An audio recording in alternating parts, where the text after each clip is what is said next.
സുഹൃത്തുക്കളെ, കഴിഞ്ഞ ദിവസത്തെ ദിനപത്രങ്ങളിൽ വന്ന മാധ്യമങ്ങളിൽ വന്ന വാർത്ത, ദൃശ്യമാധ്യമങ്ങളിലടക്കം വന്ന രണ്ട് വാർത്തകൾ, രണ്ടും രണ്ട് ഇസ്ലാമിക പണ്ഡിതന്മാർ എന്നവർ അവകാശപ്പെടുന്നുണ്ട്. അവർക്ക് കുറേ അനുയായികളുമുണ്ട്. അവരാണ് ഒരാൾ ഒരു യുവതിയെ പീഡിപ്പിച്ചു, പിന്നെ സിദ്ധനാണെന്ന് പറഞ്ഞുകൊണ്ട്. കുളൂർ ഉസ്താദ് എന്നാണ് അദ്ദേഹത്തിൻ്റെ പേര്. ഈ കുളൂർ ഉസ്താദിൻ്റെ ഫോട്ടോ ഞാൻ ആദ്യം കാണിച്ചു തരാം. പിന്നെ കുളൂർ ഉസ്താദ് അത്യാവശ്യം മതചിഹ്നങ്ങളെല്ലാം കൊണ്ടു നടക്കുന്ന ഒരാളാണ്. കണ്ടില്ലേ? കുളൂർ ഉസ്താദ് താടിയും തൊപ്പിയൊക്കെ ഉണ്ട്. വേറൊന്ന് ഈ സിറാജുദ്ദീൻ എന്ന് പറയുന്ന ആൾ, അയാൾക്ക് ഒരുപാട് ആരാധകരുണ്ട്. യൂട്യൂബിലൂടെ പിന്നെ മതപ്രഭാഷണം നടത്തുന്ന ആളാണ്. ഇതിൽ ഈ രണ്ട് വിഷയങ്ങളെന്ന് പറയുമ്പോൾ ആദ്യം എനിക്ക് അതിലേക്ക് വരുന്നതിന് മുമ്പ് ഈ യുവതിയെ പീഡിപ്പിച്ച കേസും, അതേപോലെ തന്നെ ഈ പിന്നെ മറ്റൊരു യുവതി ഈ സിറാജുദ്ദീൻ്റെ ഭാര്യ 5ാമത്തെ പ്രസവത്തിൽ വീട്ടിൽ നിന്ന് ചികിത്സ കൊടുത്ത് ആശുപത്രി കൊണ്ടുപോകാതെ അവർ മരണപ്പെട്ടതിനിടയായിട്ടുള്ള കാര്യവും, ഇസ്ലാം മതത്തിനകത്ത് കടന്നു വരുന്ന അന്ധവിശ്വാസത്തെക്കുറിച്ചും ഇത്തരം സിദ്ധന്മാരെ അവർ സ്വീകരിക്കുന്നതിനെക്കുറിച്ചൊക്കെ പറയുമ്പോൾ എനിക്ക് ആദ്യം പറയാനുള്ള വിഷയം, ഡിഫ്തീരിയ വാക്സിനെതിരെ കേരളത്തിൽ ഏകദേശം ഒരു 4-5 വർഷം മുമ്പ് വലിയ ക്യാമ്പയിൻ നടന്നിരുന്നു. നമ്മൾ കൊറോണ തുടങ്ങുന്നതിന് തൊട്ട് മുമ്പാണ്, 2017-18 കാലഘട്ടത്തിലാണ്. ആ സമയത്ത് ഡോക്ടർ ജേക്കബ് വടക്കഞ്ചേരി എന്ന് പറയുന്ന ഒരാൾ, അയാളാണ് ഈ പ്രകൃതി ചികിത്സകനാണെന്ന് അവകാശപ്പെട്ടുകൊണ്ട് പിന്നെ ഇത്തരം തെറ്റായ വാർത്തകളെല്ലാം പ്രചരിപ്പിക്കുന്നത്. അദ്ദേഹം പറഞ്ഞത് ഡിഫ്തീരിയ വാക്സിൻ കൊണ്ട് കുട്ടികൾക്ക് ഒരുപാട് പ്രത്യാഘാതങ്ങളുണ്ടാവും, സൈഡ് എഫക്ട്സ് ഉണ്ട്.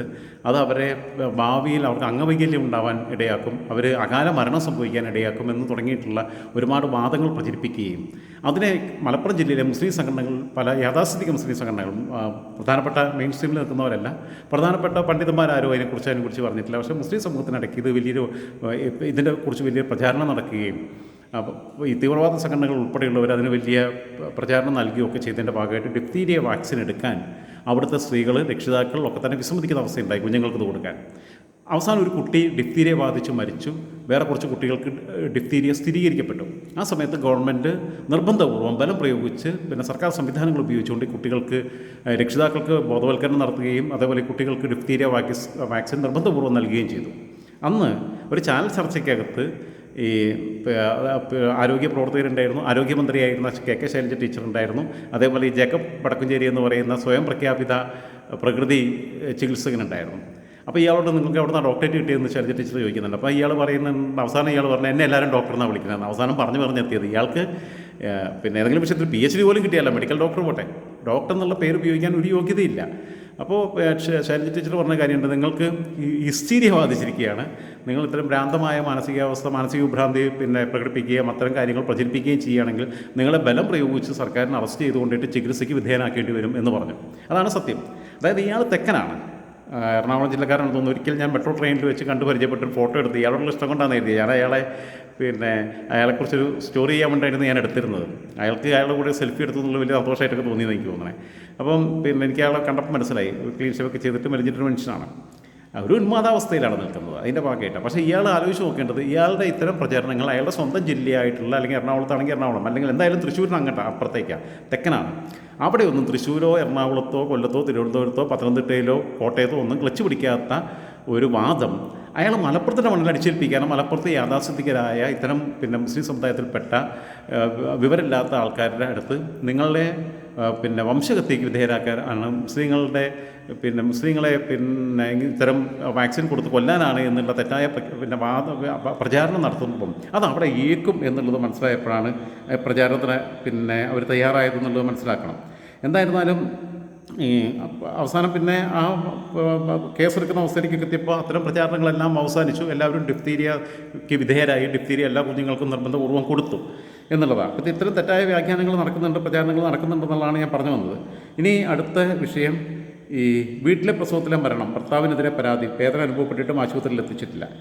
അതായത് ഈ സിറാജുദ്ദീൻ എന്ന് പറയുന്ന ഈ വ്യക്തി നിരന്തരമായി, ഒന്നും കൂടി കണ്ടോ കാണാത്തവർ, അവൻ്റെ മീശ വടിച്ച് താടിയൊക്കെ വെച്ച് മതചിഹ്നങ്ങളൊക്കെ വെച്ച് തലക്കെട്ടൊക്കെ കെട്ടിട്ട് നടക്കുന്ന മൊയ്ലിയാരാണ് അയാളെ സിറാജുദ്ദീൻ ഉസ്താദ് എന്നൊക്കെയാണ് ആൾക്കാർ വിളിക്കുന്നത്.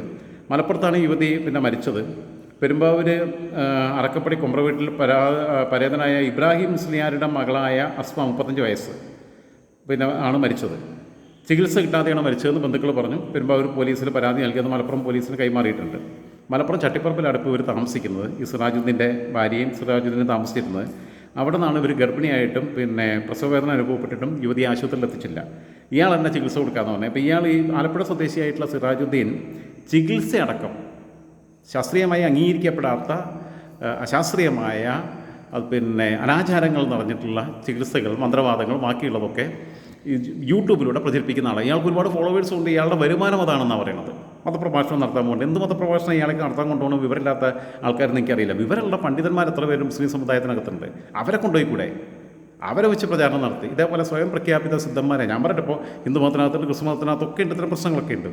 പക്ഷേ അത് താരതമ്യേന കുറവാണ്. ഹിന്ദു മതത്തിനകത്തിപ്പോൾ അമൃതാനന്ദമായി അശാസ്ത്രീയമായ ഇത്തരം കാര്യങ്ങളൊന്നും പ്രചരിപ്പിക്കുന്നില്ല. അവർ ഈ ഹഗ്ഗിങ് പിന്നെ ഒരു ടൂളായിട്ട് യൂസ് ചെയ്യുന്നുണ്ട്, അങ്ങനെയുള്ള കാര്യങ്ങൾ ചെയ്യുന്നുണ്ട് എന്നുള്ളതല്ലാതെ അശാസ്ത്രീയമായി നിങ്ങൾ ചികിത്സിക്കേണ്ടാന്നോ. അവർ തന്നെ ആശുപത്രി നടത്തുന്നുണ്ട്. സായി ബാബി അങ്ങനെ തന്നെയായിരുന്നു. അദ്ദേഹവും പുട്ടപർത്തിയിൽ ആശുപത്രി നടത്തിയിട്ടുണ്ട്. അവിടെ ഒരുപാട് പേർക്ക് ഫ്രീ ആയിട്ടുള്ള ചികിത്സ നൽകിയിട്ടുണ്ട് ആ പുട്ടപർത്തിയിൽ. കാരണം എൻ്റെ നാട്ടിൽ തന്നെ പിന്നെ ഹൈദരാക്ക എന്ന് പറയും, എൻ്റെ നാട്ടിൽ മഞ്ചേരി കുമ്മംകുളം എന്ന് പറഞ്ഞ സ്ഥലത്ത് കല്ലുവെട്ടി ഹൈദരാക്ക, അദ്ദേഹത്തിന് ചികിത്സ കൊടുത്തത്, അദ്ദേഹത്തിൻ്റെ പിന്നെ ബൈപ്പാസ് സർജറി നടത്തത് സായിബാബയുടെ ഹോസ്പിറ്റലിലാണ്. എല്ലാം ഫ്രീ ആയിരുന്നു അന്ന് കിട്ടിയത്. ഓക്കെ.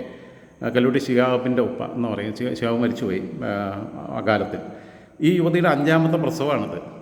5 പ്രസവം എന്നൊക്കെ പറയുമ്പോൾ തന്നെ നിങ്ങൾ ആലോചിക്കണം. പഴയ കാലമല്ല. ഇപ്പോഴത്തെ കാലത്ത് എനിക്ക് പറഞ്ഞാൽ 2ൽ കൂടുതൽ കുട്ടികളുണ്ടെന്നുണ്ടെങ്കിൽ അവർക്ക് ഒരു ആനുകൂല്യം കൊടുക്കരുത്. ഇപ്പോൾ 2 കഴിഞ്ഞ് കഴിഞ്ഞാൽ നിർബന്ധപൂർവ്വം നിർത്തിക്കണം, അല്ലെങ്കിൽ 3 മാക്സിമം. ഈ 5 എന്നൊക്കെ പറഞ്ഞാൽ കുട്ടികളെ വളർത്തിയെടുക്കണമെങ്കിൽ എത്ര പണിയാണ്. ഇയാൾ പിന്നെ എന്തായാലും ഈ കുട്ടി ആ പിഞ്ചു കുഞ്ഞിപ്പോൾ ജനിച്ചു വീണപ്പോൾ തന്നെ ആ ഉമ്മല്ലാതെ ആയി എന്നുള്ളതാണ് ഏറ്റവും വലിയ സംഭവം. മന്ത്രവാദ ചികിത്സയൊക്കെ നടത്തുന്ന ആളാണ് ഇയാൾ. പ്രസവവേദന അനുഭവപ്പെട്ട് യുവതിയെ ആശുപത്രിയിൽ എത്തിച്ചിട്ടില്ല. ഈ പിന്നെ എന്നിട്ട് ബോഡി ഈ പെൺകുട്ടിയുടെ ഈ യുവതിയുടെ വീട്ടിലേക്ക് എത്തിച്ചപ്പോൾ അവിടെ നിന്ന് തല്ലും പിടിയൊക്കെ ഉണ്ടായി. അങ്ങനെ ഇയാളും ഹോസ്പിറ്റലിൽ അഡ്മിറ്റായി പരാതി കൊടുത്തിട്ടുണ്ട്. ഈ യുവതിയുടെ വീട്ടുകാരും ഇയാൾക്കെതിരെ കേസ് കൊടുത്തിട്ടുണ്ട്. 2ാമത്തെ ഒരു വാർത്ത എന്ന് പറയുന്നത്, ചികിത്സയുടെ മറവിൽ വിഷാദ രോഗിയായ യുവതിയെ പീഡിപ്പിച്ചു. കുളൂർ ഉസ്താദ് അറസ്റ്റിൽ. ഇതാണ് കുളൂർ ഉസ്താദ്. ഒന്നും കൂടി കൃത്യമായിട്ട് കണ്ടോ. കാറിലൊക്കെ ഇരുന്നിട്ടാണ് ഫോട്ടോ ഒക്കെ എടുത്തിട്ടുള്ളത്.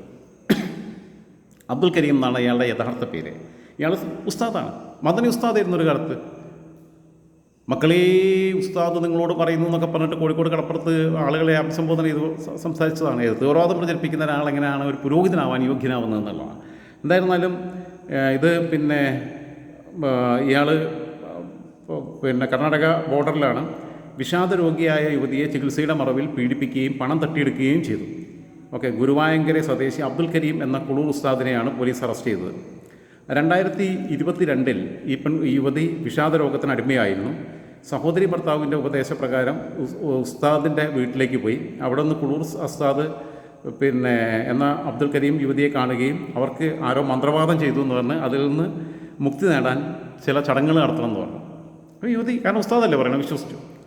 അങ്ങനെ പിന്നെ ഇടയ്ക്കിടെ സന്ദർശിക്കാൻ പറഞ്ഞു. അങ്ങനെ സ്ഥിരമായിട്ട് സഹോദരിയെ കൂട്ടിയിട്ടായിരുന്നു. പക്ഷേ ഒരു ദിവസം ഇവർ ഒറ്റയ്ക്ക് പോയപ്പോൾ ഒരു ദിവസം സഹോദരി ഇല്ലാതെ ചികിത്സയ്ക്കായി അബ്ദുൽ കരീമിൻ്റെ വീട്ടിലേക്ക് പോയ യുവതിയെ ഇയാൾ പീഡിപ്പിക്കുകയായിരുന്നു. മാത്രമല്ല 55,000 രൂപ പല തവണയായിട്ട് ഇവരിൽ നിന്ന് ഇയാൾ ചികിത്സിക്കുന്നവണ്ണം പറ്റിയിട്ടുണ്ട്. നിരവധി പരാതികൾ ഇയാൾക്കെതിരെ ഉയർന്നു വന്നിട്ടുണ്ട്. മന്ത്രവാദം ഇല്ലാതാക്കാൻ കഴിവുള്ള ഉസ്താദാണെന്ന് നടിച്ച് ഇയാൾ പലരെയും വഞ്ചിക്കുകയും ഉപദ്രവിക്കുകയും ചെയ്തിട്ടുണ്ട്.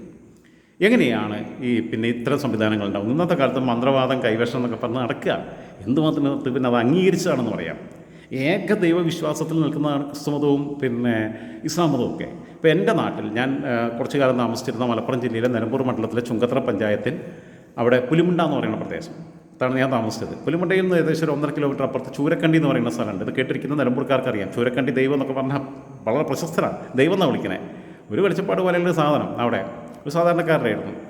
അയാൾക്ക് അത്ഭുത സിദ്ധികളുണ്ട് എന്ന് പറഞ്ഞ് വലിയ പ്രചാരണം നടത്തി അങ്ങനെ ആളുകളുടെ ഒഴുക്കാണ് അയാളുടെ അടുത്തേക്ക്. അയാൾക്ക് ദക്ഷിണ കൊടുക്കുന്നത് പിന്നെ ഒരു ദിവസം തന്നെ കിട്ടുന്ന 10,000 രൂപയാണ്. കോടീശ്വരനായിട്ട് മാറി. ഒരുപാട് പിന്നെ സ്വരവും സ്വത്തും കിട്ടി.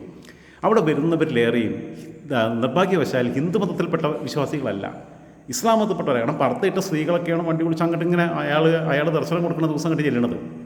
ആലോചിച്ച് നോക്കൂ. അതേപോലെ തന്നെ ഈ പുലിമുണ്ട എന്ന് പറഞ്ഞാൽ ഞാൻ താമസിക്കുന്ന സ്ഥലത്ത് തന്നെ അവിടെ തൊട്ട് CPM-ൻ്റെ ബ്രാഞ്ച് സെക്രട്ടറി ആയിട്ടുള്ള സജീവൻ്റെ അനിയൻ അവരുടെ വീടിനോട് ചേർന്ന് കുടുംബക്ഷേത്രത്തിൽ പിന്നെ ശത്രു സംഹാര പൂജ, ബാക്കിയുള്ള ഹോമവും കാര്യങ്ങളൊക്കെ എല്ലാ പരിപാടികളുണ്ട്. എല്ലാത്തിലും ഫീസ് എഴുതി വെച്ചിട്ടുള്ള ബാനറും മുമ്പിലുണ്ട്, ബോർഡ് മുമ്പിലുണ്ട് ഈ അമ്പലത്തിൻ്റെ മുമ്പിൽ. പിന്നെ സജീവൻ CPM-ൻ്റെ ബ്രാഞ്ച് സെക്രട്ടറിയാണ് കുറേ കാലം. സജീവൻ്റെ അനിയനും എനിക്ക് നല്ല പരിചയമുള്ളതാണ്. സജീവൻ്റെ അനിയനാണ് അവിടുത്തെ ഈ കർമ്മങ്ങളൊക്കെ ചെയ്യുന്നത്. നല്ല വരുമാനം കിട്ടുന്നുണ്ട്. ആ അമ്പലത്തിലും എല്ലാ വർഷവും പിന്നെ കുടുംബാമ്പലമാണ്, അവിടെ നടത്തുന്ന ഇത്തരം ആഭിചാര ക്രിയകളാണ്. ഇഷ്ടം പോലെ പൈസ കിട്ടുന്നുണ്ട്. അവിടെ വരുന്നവരിൽ വേറെയും ഇസ്ലാം മത വിശ്വാസികൾ സ്ത്രീകളാണ് കൂടുതൽ വരുന്നത്. എങ്ങനെ ഇവരിതിൽ പെട്ടുപോകുന്നത്? മതപഠനം കൃത്യമായി കിട്ടുന്ന ഒരു സമൂഹമാണ്, പിന്നെ മദ്രസയിൽ പോകുന്നവരാണ്, ഏകദൈവ വിശ്വാസം പഠിപ്പിക്കുന്നതാണ്, ഖുർആൻ പഠിപ്പിക്കുന്നുണ്ട്. എന്നിട്ടും എങ്ങനെയാണ് ഇത്തരം അന്ധവിശ്വാസങ്ങളിലേക്ക് പോകുന്നത് എന്ന ആത്മപരിശോധന നടത്തേണ്ടത് ഇസ്ലാമിക സമൂഹമാണ്. ഞാൻ പറഞ്ഞല്ലോ, വിവരമുള്ള ബോധമുള്ള ഇസ്ലാമിക പണ്ഡിതന്മാരാരെങ്കിലും ഇങ്ങനെ പറയുമോ? കാരണം അവർ ഏകദൈവ വിശ്വാസത്തിലാണ് നിൽക്കുന്നത്. ആഭിചാര ക്രിയകളിൽ വിശ്വസിക്കും അവർ പഠിച്ചവനായിട്ടുള്ള ബന്ധവും പ്രാർത്ഥനയും പിന്നെ ഖുർആൻ ഓതലും പിന്നെ നിസ്കാരവും കാര്യങ്ങളൊക്കെ ആയിട്ടാണ് കഴിയേണ്ടത്. എന്നാൽ അതിനപ്പുറത്ത് ഇത്തരം ആൾ ദൈവങ്ങളായിട്ട് വരുന്ന സിദ്ധന്മാരെന്ന് പറഞ്ഞു വരുന്നവർക്ക് കേരളത്തിൽ ഏറ്റവും കൂടുതൽ സ്വീകാര്യത കിട്ടുന്നൊരു വിഭാഗമായി ഇസ്ലാം മതം പോകുന്നുണ്ട്, ക്രൈസ്തവ മതത്തിനകത്തുണ്ട്, ഹിന്ദു മതത്തിനകത്തുണ്ട് ഒക്കെ ഉണ്ടാകുമ്പോഴും താരതമ്യേന മലബാർ മേഖലയിൽ ഇത് വല്ലാതെ വ്യാപകമായി വരുന്നുണ്ട്. ഇപ്പോഴും നേരം വെളുത്തിട്ടില്ലാത്ത മനുഷ്യരുടെ പുറകെ പോകുന്നുണ്ട്. ഇത് ഇസ്ലാമിക മത പണ്ഡിതന്മാരും ഇസ്ലാമിക സാമൂഹിക സംഘടനകളും വിവിധ മഹല്ല് കമ്മിറ്റികളുമൊക്കെ അവരുടെ വിശ്വാസികൾക്കിടയിൽ ആ പ്രദേശത്തെ കുടുംബങ്ങൾക്കിടയിൽ ബോധവൽക്കരണം നടക്കേണ്ടുന്ന കാലം അതിക്രമിച്ചിരിക്കുന്നു എന്നുള്ളതാണ് ഇത്തരം സിദ്ധന്മാരുടെ പീഡനങ്ങളും ഇത്തരം കാര്യങ്ങളും ഒക്കെ തന്നെ നമ്മളെ ഓർമ്മപ്പെടുത്തുന്നത്. ഇപ്പോൾ ഈ യുവതി മരിച്ചു, ഞമ്മളുടെ പിഞ്ചു കുഞ്ഞിനെ ഉമ്മാൻ്റെ മുലപ്പാൽ പോലും കിട്ടാതെ മരിക്കും, ചിലപ്പോൾ ആശുപത്രിയിൽ പ്രസവം നടത്തിയാലും മരിക്കും. പക്ഷേ ഇതങ്ങനെയല്ല. കൃത്യമായി ഇത്രയും വൈദ്യശാസ്ത്രം വികസിച്ചൊരു കാലഘട്ടത്തിൽ അവരെ ആശുപത്രിയിൽ എത്തിച്ച് ആശുപത്രിയിൽ വെച്ചിട്ട് പ്രസവം നടത്തേണ്ട, ഇനി സിസേറിയനാണെങ്കിൽ സിസേറിയൻ, സുഖപ്രസവമാണെങ്കിൽ സുഖപ്രസവം, എന്തായിരുന്നാലും അങ്ങനെ കിട്ടേണ്ടത് മെഡിക്കൽ അറ്റൻഷൻ കിട്ടാതെ ആവശ്യമായിട്ടുള്ള ചികിത്സാ സംവിധാനങ്ങളില്ലാതെ പഴയ പ്രാകൃതമായ കാലഘട്ടത്തിലെ പോലെ വീട്ടിലിരുന്ന് ഇയാൾ തന്നെ പ്രസവം എടുക്കാൻ നോക്കിയപ്പോഴാണ് ഇവർ മരണപ്പെട്ടു പോയത്. ഒഴിവാക്കാമായിരുന്ന ഒരു മരണം. അതേപോലെ തന്നെ മറ്റേ പീഡനം, മാനസികമായിട്ട് അസ്വാസ്ഥ്യമുള്ളൊരു യുവതിയാണ്. അവർ കൂടുതൽ ഭ്രാന്തായിട്ട് മാറിയിട്ടുണ്ടാവുമല്ലോ. ഇത്തരം സിദ്ധന്മാർക്കെതിരായിട്ടുള്ള ക്യാമ്പയിനാണ്, അല്ലാതെ ഇവിടെ ഈ പിന്നെ ഷെയ്വ് ഹമാസ് എന്ന് പറഞ്ഞിട്ട് ആരും നടത്തല്ല വേണ്ടത്. ഇസ്ലാമിക നവോത്ഥാന സംഘടനകളെന്ന് അവകാശപ്പെടുന്നവരും ഇസ്ലാമിക സ്വത്ത് രാഷ്ട്രീയം പറഞ്ഞുകൊണ്ട് ഇസ്ലാമിക രാഷ്ട്രീയ പാർട്ടികൾ എന്ന ലേബലിൽ നിൽക്കുന്നവരൊക്കെ ക്യാമ്പയിൻ നടത്തേണ്ടത് ഇത്തരം വിഷയങ്ങളിലല്ലാതെ എന്നിട്ട് മതി പിന്നെ ഹമാസിൻ്റെ ഷെയ്വിങ്ങും പരിപാടിയൊക്കെ നടത്താൻ എന്നുള്ള അഭിപ്രായം മാത്രം പങ്കുവെച്ചുകൊണ്ട് തൽക്കാലം നടത്തുന്നു. എല്ലാവർക്കും ശുഭദിനം.